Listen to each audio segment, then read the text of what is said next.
tal? Gracias por acompañarnos. Hoy recibimos con mucho gusto al doctor Héctor Mario Hernández Lobato, profesor investigador de la Facultad de Medicina de la Universidad Autónoma de Puebla, para charlar sobre el impacto de la influenza y el COVID-19 en la próxima temporada otoño-invierno. Bienvenido, doctor. Muchas gracias. Hola, Mónica. ¿Qué tal? ¿Cómo está? Buen día. Muy amable. Doctor, en estos momentos, a la preocupación por el contagio de coronavirus, se suma el riesgo de contraer influenza estacional. Díganos, para empezar, ¿cuáles son las diferencias entre ambos padecimientos? Muy interesante la pregunta, Mónica.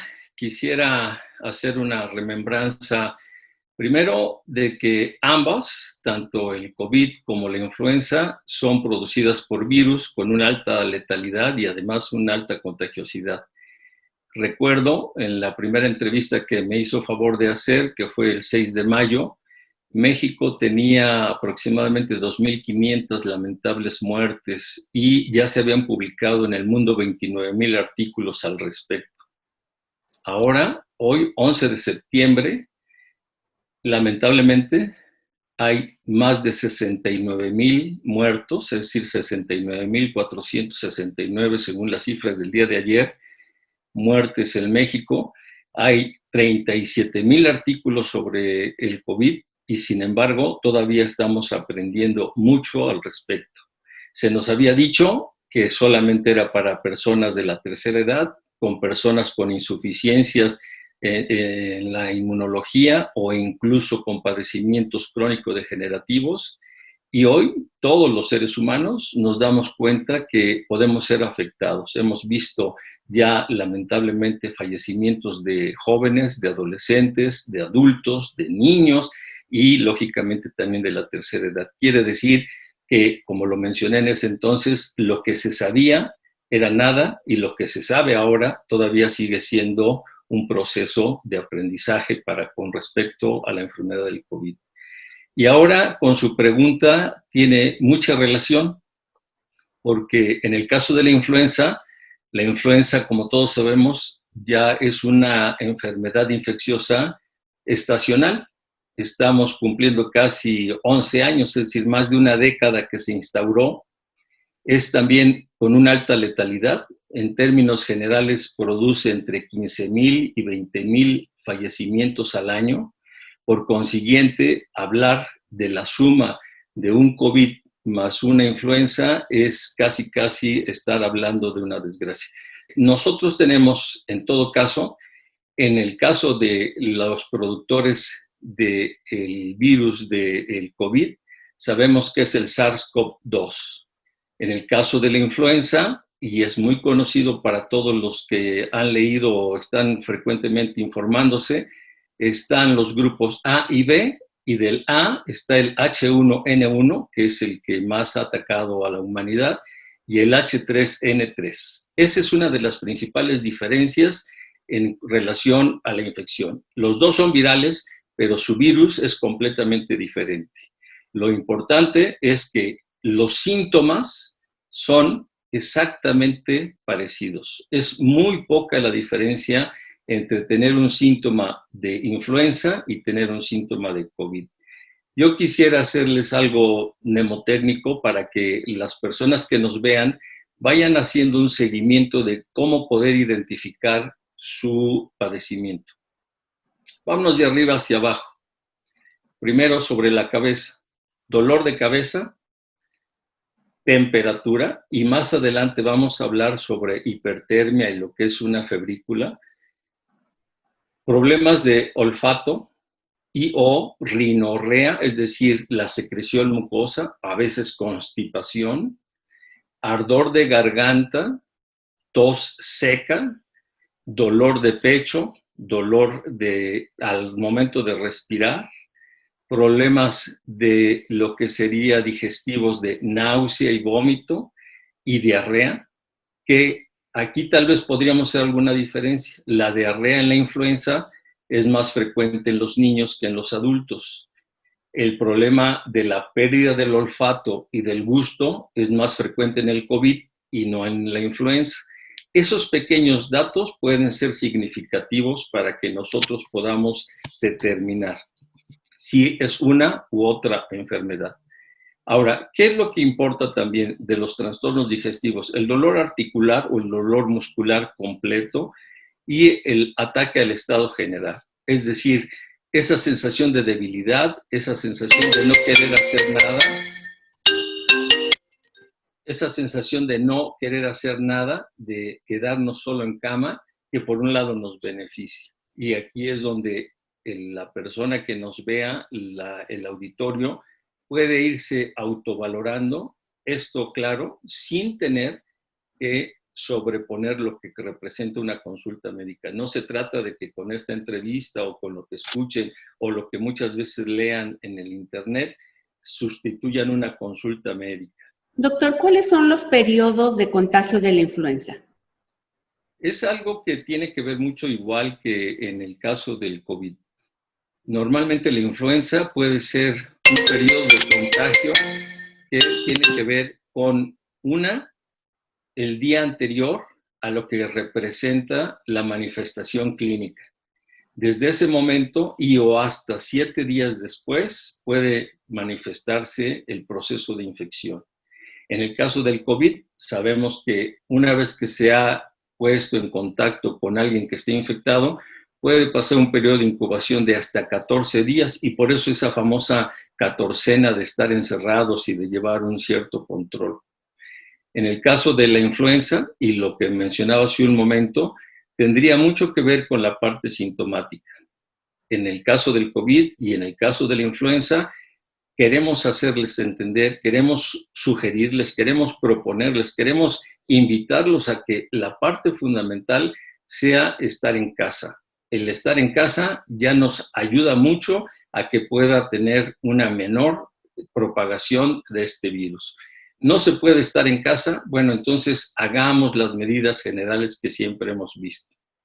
Pero quiero insistir en los síntomas, Mónica, porque aquí que el paciente o la persona que nos escuche tenga un padecimiento pueda ayudarse y diferenciar en qué momento puede ir al hospital, en qué momento tiene que hablarle a su médico o efectivamente incluso puede tener un resfriado común, que eso va a ser también muy típico para este periodo que viene de otoño, que empieza más o menos en octubre.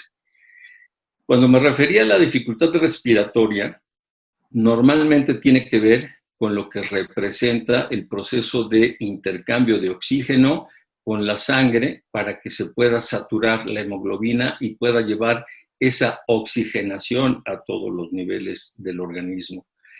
Una forma muy sencilla para poder valorar esto es utilizar un oxímetro. Un oxímetro o pulsoxímetro es un aparatito que se introduce o que se pone en el dedo que nos cuantifica la cantidad de saturación de oxígeno que tiene nuestra sangre y además la frecuencia cardíaca, que también tiene mucho que ver. Esta saturación tendría que ser muy importante de marcarlo, dependerá mucho sobre el nivel del mar en el que se encuentre la ciudad que podría estar escuchando la persona que vea estos videos. Es decir, a nivel del mar, el porcentaje de saturación es del 99% aproximadamente. Es muy raro que se llegue al 100%.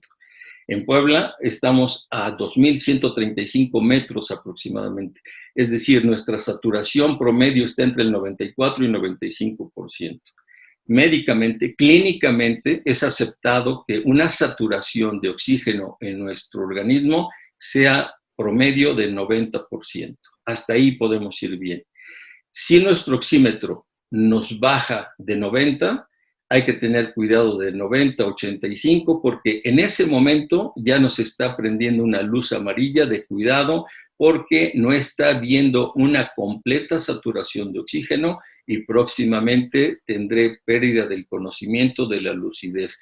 Por eso decimos que una vez que se toma el pulsoxímetro y marca menos de 84, es importante que se acuda a un hospital, que se le llame a su médico, porque lo más seguro es que va a empezar con desorientación, va a empezar con problemas del mismo equilibrio, pero sobre todo la misma insuficiencia respiratoria va a originar toda la cascada de eventos que ya conocemos. Y esto también, Mónica, lo presenta en la influenza. Algo que puede ir acompañado y que tiene mucho que ver, la fiebre o la hipertermia. Muchas veces hemos visto, y ahora que lamentablemente, o no sé si decir que bueno, se abrieron ya los centros comerciales, hay alguna persona que nos está tomando la temperatura y nos está diciendo cuánto tenemos, si es que nos lo dice, y si no, simplemente nos deja pasar aún con el cubrebocas. La temperatura normal es de 36 a 37 grados. Eso es lo que normalmente todos podemos tener, bien o mal, dependiendo de las condiciones en las que nos encontremos. Si la temperatura sube de 37.1 a 38, ya estamos hablando de una febrícula. Y de 38.1 a 38.5 ya hablamos de una fiebre ligera o fiebre leve. Pero si subimos de 38.5 a 39 ya es moderada. Y si es de 39 a 40 ya estamos hablando de una fiebre alta. Y si llegamos a 40, mucho cuidado, porque aquí es muy importante que tanto en niños como jóvenes como adolescentes sepan dónde se va a tomar la temperatura. Hasta antes del COVID se tomaba de manera axilar con un termómetro de mercurio, que por cierto ya no hacen, pero que ahora se hacen digitales, y si es en la axila, normalmente estamos hablando sobre estas temperaturas. Entonces, ¿cómo nos monitorizamos las personas? Si es posible comprar su oxímetro, no es más allá de un gasto de 300 pesos, es un gasto que puede ser ahorrado o bien visto como una inversión y que les va a servir, así como en el caso de los diabéticos tienen su glucómetro, así como en el caso de los hipertensos tienen su baumanómetro para autotomarse la presión arterial. En estos momentos se hace necesario que las personas conozcan el uso del oxímetro y conozcan también el cómo interpretarlo, y es un gasto o es una inversión que les va a permitir tener tranquilidad estando en sus hogares y no ponerse nerviosos, ni mucho menos llegar a un momento médico en el que puede estar en peligro su vida y no se den cuenta. Entonces, 2 aparatos más, un oxímetro, un termómetro, y estamos hablando de que el paciente puede ser autoevaluado y de acuerdo a esa autoevaluación puede entonces o acudir con su médico o en todo caso puede ser hospitalizado si eso fuera el caso. Por otra parte, doctor, ¿cuáles son los grupos de pacientes que tienen alto riesgo de contraer influenza? Esto es casi semejante a lo que representaría la sintomatología. Aquí empezamos desde niños mayores de 6 meses hasta los adultos mayores de 65 o incluso 80 años. Aquellas personas, o en este caso nuevamente hablar de mujeres embarazadas y además también en el puerperio.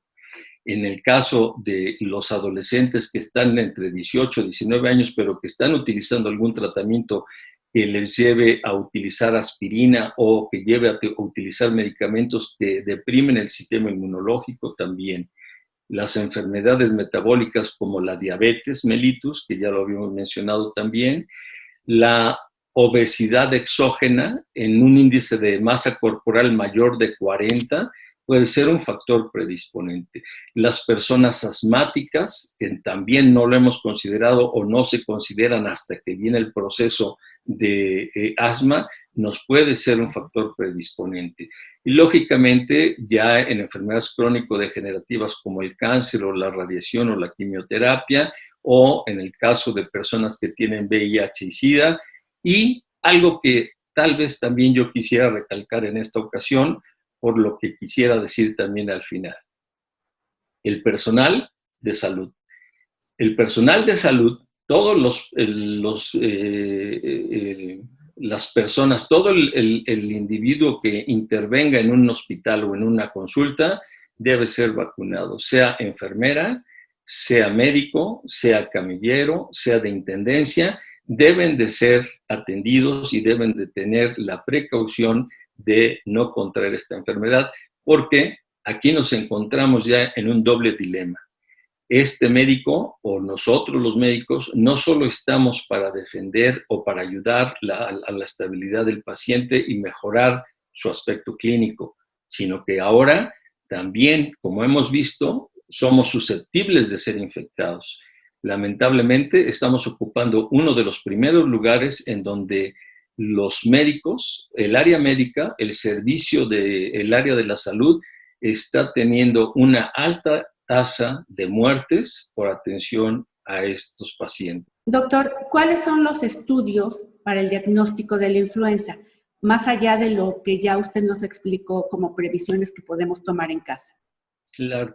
Hay dos tipos de estudio. En el caso de la influenza, hay unos que le llamamos pruebas rápidas, que normalmente se pueden utilizar entre 10 o 20 minutos y dar los resultados. Sin embargo, sabemos que tiene una alta tasa de falsos negativos. En el caso del COVID, ya lo hemos platicado, está también los inmunológicos, la IgG, el IgM, la PCR, la tomografía y también, además, la tele de tórax. Y se habla ya de la unión o la unificación de pruebas combinadas que puedan determinar si es COVID o si puede determinar si es influenza. Pero ambos estudios todavía están en lo que sería pruebas y no necesariamente nos van a hacer una ayuda diagnóstica más que los síntomas que nosotros podamos recabar o que el paciente nos pueda transmitir. Por otra parte, ¿cuáles son las medidas preventivas que se deben de seguir para no contraer influenza? Bueno, en el caso de la influenza, por fortuna, ya existen las vacunas para ello. Hay 3 tipos de vacunas. Cualquiera de las 3 vacunas que se puedan aplicar, lo pueden hacer. Y se pueden aplicar a toda la familia. Pasando los 6 meses de edad hasta los 65 u 80 años, todos nos tenemos que vacunar. Antiguamente se pensaba también igual mayores de 65 años. Hay países que ya incluso a los 50 años ya están vacunando. Pero lamentablemente cuando suceden en el caso de la influenza en un niño, menor a los 6 meses, son los que son atacados más agresivamente y los que pueden llegar a una letalidad mayor. Por eso es importante considerar en el caso de las mamás, de los papás o las personas que todavía tienen niños pequeños, una vez cumpliendo los 6 meses y a cualquier edad, para toda la familia, hay que ir a vacunarse. Hay que tomar 2 consideraciones de la vacuna. Primero, que la respuesta inmunológica que se presenta una vez vacunado es 2 semanas después. Muchas personas piensan ir a vacunarse en diciembre porque ya hace frío, porque ya se sienten incómodos, a veces se vacunan hasta enero, pero lamentablemente si ya pueden o tuvieron la infección, esa vacuna ya no les va a servir. Por eso es importante que deban de vacunarse antes de que termine octubre, antes de que el proceso de otoño-invierno se ponga claramente ya sobre el ambiente y entonces los fríos tengan que ver. Una vez que se ha puesto la vacuna, 2 semanas después ya se tiene un cuadro inmunológico que puede ser una defensa para que ninguna de estas personas puedan tener esta enfermedad o la puedan tener de una forma muy leve. La segunda, hay un tratamiento que también tiene mucho que ver. Ya no solo la vacuna es preventiva, la vacuna nos va a evitar que podamos tener esa infección y podemos disminuir los riesgos de contagio. Eso es fabuloso. Pero lamentablemente, si ya lo tenemos, la influenza puede ser tratada, a diferencia del COVID. En el caso de la influenza sí, hay antivirales que se pueden utilizar igual desde los 7 meses o los 7 días después de nacido a los 14 meses e incluso en la persona adulta, y se puede elegir el antiviral de acuerdo al médico, y algo que sí es muy importante, no se automediquen, no compren medicamentos solo porque lo vieron en la televisión o lo vieron en la farmacia. Es necesario que acudan con un médico para que pueda ser atendida. ¿La vacuna contra la influenza tiene algún efecto secundario? No necesariamente. Muchas veces se piensa que puede haber una manifestación de la enfermedad por haberse puesto la vacuna. Me voy a explicar. Una persona que no se ha vacunado posiblemente ya está sensibilizada para el H1N1 y no lo sabe, lo acabamos de mencionar, el periodo de incubación puede ser incluso hasta de 7 días. Se pone la vacuna y una vez puesta la vacuna, al día siguiente puede presentar una reacción como si fuera hipertermia, como si fuera el del catarro común o incluso la manifestación de la influenza, e inmediatamente la relaciona de forma directa. Esto es irreal, no tiene nada que ver. ¿Qué es lo que más puede llegar a originar la vacuna? Una reacción local, es decir, una pequeña inflamación, decimos un eritema, en donde fue aplicada la inyección, un poco tal vez de febrícula, como lo hablamos hace un momento, es decir, una temperatura que no va a pasar más allá de 38 y que puede ceder fácilmente con cualquier antipirético en menos de un día. De ahí en fuera, todo lo demás son ventajas y no hay ninguna desventaja. ¿Algo más que desea agregar, doctor? Número 1, deben de seguirse las medidas igual que el COVID, quedarse en casa es fundamental. Si no, por favor, si tienen que salir, usen los cubrebocas adecuadamente, no lo utilicen abajo de la nariz, no lo traigan en la papada, no lo traigan en los ojos, úsenlo adecuadamente, porque de esa manera se protegen las mismas personas, protegen al individuo que está enfrente. 2, respeten la enfermedad. Es fundamental que tengan el respeto a la enfermedad. Ya se dieron cuenta que no, y me acuerdo muy bien de una pregunta que usted me hizo, de algunas personas que consideraban que eso no era real, que no existía. Bueno, yo creo que con el número de fallecimientos lamentables que llevamos ahora, se están dando cuenta que sí es real y que no podemos estar jugando. 3, todos somos susceptibles. Ya no hay grupos étnicos, ya no hay grupos sociales, ya no hay grupos etarios que puedan tener mayor o menor predisposición para la infección. En estos casos, en el caso específico de este otoño, es importante abrigarse, no salgan nada más porque me siento Superman en playera y quiero presumir mis músculos. Al contrario, cúbranse, tápense, salgan con las medidas necesarias. Autochéquense antes de acudir con un médico. Y algo que sí quiero mencionar, el respeto que podemos tener todos como seres humanos tiene mucho que ver con los derechos humanos. Es decir, aquí el utilizar el cubrebocas no tendrá que ver con un partido político, con una sociedad o con un grupo específico. Tiene que ver con los actos y omisiones que nosotros, como seres humanos, asumamos con el respeto a nuestro organismo y a nuestros seres queridos, en primera, a nuestro ambiente familiar, en segunda, el ambiente social. Y también de eso somos responsables de la salud pública. No es una institución de salud, no es una institución gubernamental. Somos nosotros los que debemos tomar en cuenta para que podamos mejorar, disminuir y ojalá ya contrarrestar este periodo de enfermedad que ya nos lleva más de 6 meses. Y concluir con algo que estaba mencionando al inicio. Durante estos 6 meses hemos visto cómo la sociedad lamentablemente considera al sector salud como un factor, como si fuera el infeccioso o como si fuera los causantes del proceso de la infección. Todo más lejano a la realidad.